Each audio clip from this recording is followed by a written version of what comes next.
guys, this is Dan with Gears and Gadgets. Thanks for tuning in. I wanted to make a quick video here about my 2021 F-150, what I intend on doing with this truck. I had some videos in the past about some issues I was having with it. It's been about a month and a half now since I got it back with the EGR valve being replaced, and it's been running great. So a lot of people have been asking me what I intend on doing with this truck, and I talked about maybe looking at a GMC Sierra AT4X, or maybe even possibly going with a Raptor. Neither one of those trucks, honestly, are, I don't want to say they're not me, but they're not me in terms of what they're going for over MSRP right now. I can't believe for the life of me that people are spending $20,000 to $30,000 over sticker on Raptor 6-cylinder models, and now with the Raptor R being announced with the supercharged V8, that truck is only going to be even more expensive with dealer markups.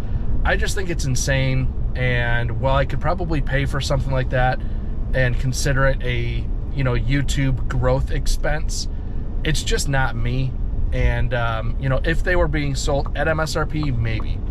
Now the Ram TRX was another option, but again, that's an 8-cylinder supercharged, and I have to keep in mind that while I did switch to working from home, you never really know what the future has in store for you. And if I end up going back into the construction industry and ended up driving around town a lot, I don't know if a TRX is going to be the best bet with you know, the gas mileage and things like that. So getting back to why I bought this 2021 F-150, this is again it's a PowerBoost Lariat. So that is a hybrid, middle trimmed F-150 essentially, but I did option it pretty much with everything you get on it. It's called the 502A package, fully loaded with all of the gadgets and gizmos that you can possibly get. So this does come with Blue Cruise. I'll enable it here. This is hands-free driving, and the truck on the highway essentially just drives or steers itself. I was very interested in Blue Cruise in terms of just long distance driving for road trips, things that I might do with this channel.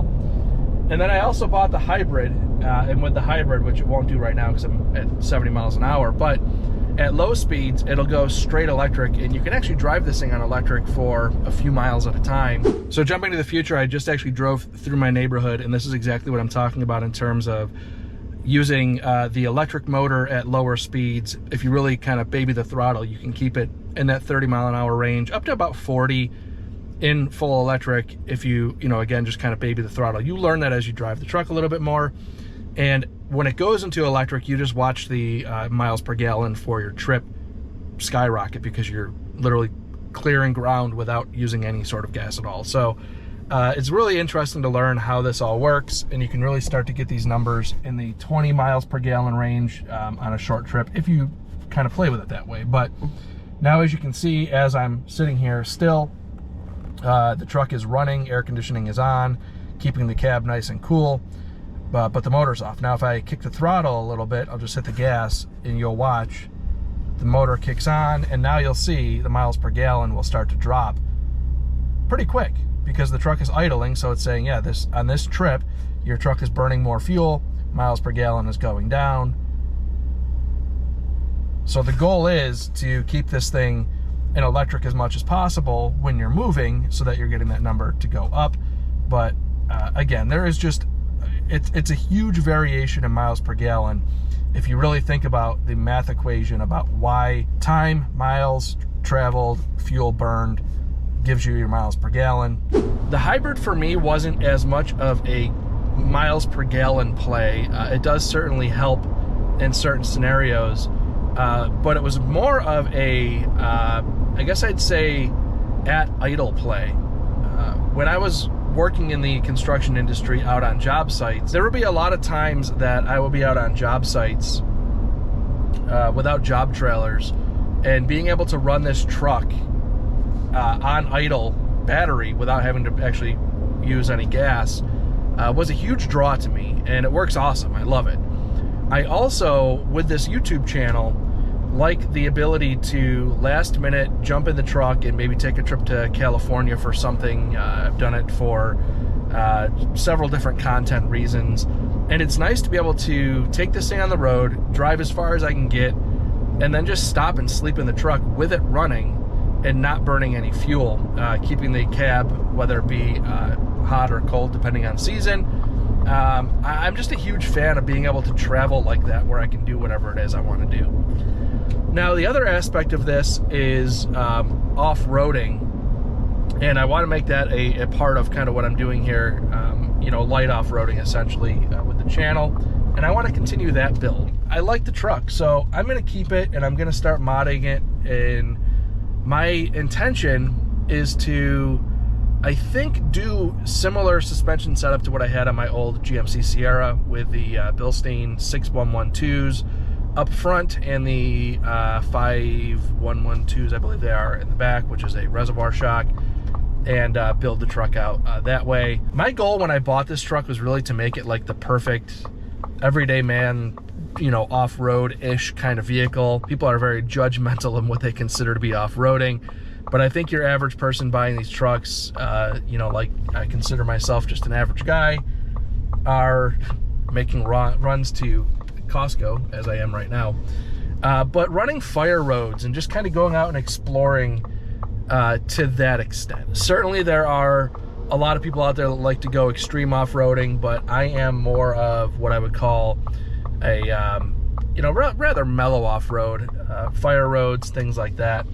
If I'm going to get extreme off-road, I'm probably going to start looking into like purchasing a side-by-side and you know, buying the right vehicle for that, because even when you get into Raptors or TRXs, they're so big that the only thing they're good for really is running those fire roads at higher speeds.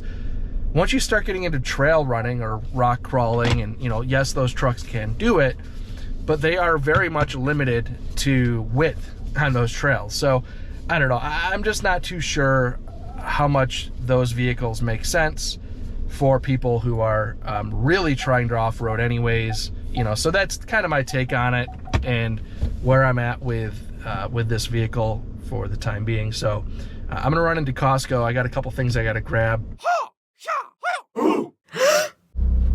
This is certainly not sponsored. I don't think Costco sponsors anybody, but I did buy this truck with the Costco automotive program, which does give some pretty significant discounts. So check that out if you're a member. So my goal with this truck now, and the goal when I bought it, was to build out like the most efficient, essentially, potential truck that exists on the market today. And I thought this PowerBoost was a great candidate for it, being the hybrid powertrain. So as long as it holds out mechanically, and it seems like it's doing well now, then it should be exactly what I had envisioned it to be. So I have some content here coming up. I've got a switch panel I've got half installed here that I need to finish and get wired up, and I'll be doing that relatively soon.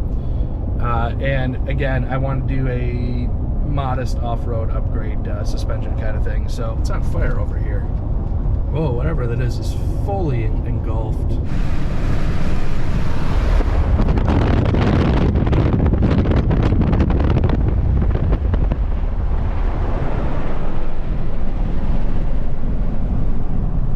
I don't know what that was. It looked like it was like a CRV or something, but very hard to make out what it is when it's fully engulfed in flames. Hopefully everybody's okay. With that, guys, that is an update to my F-150 ownership experience, I suppose you'd say. Things are on the up and up now, looking good. So with that, thank you guys very much for tuning in, sticking with me through some of the chaos here on the channel. Very much appreciated, very much unplanned. So again, yeah, your support goes a long way.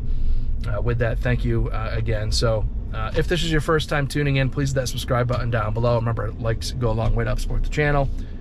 I will see you guys next time.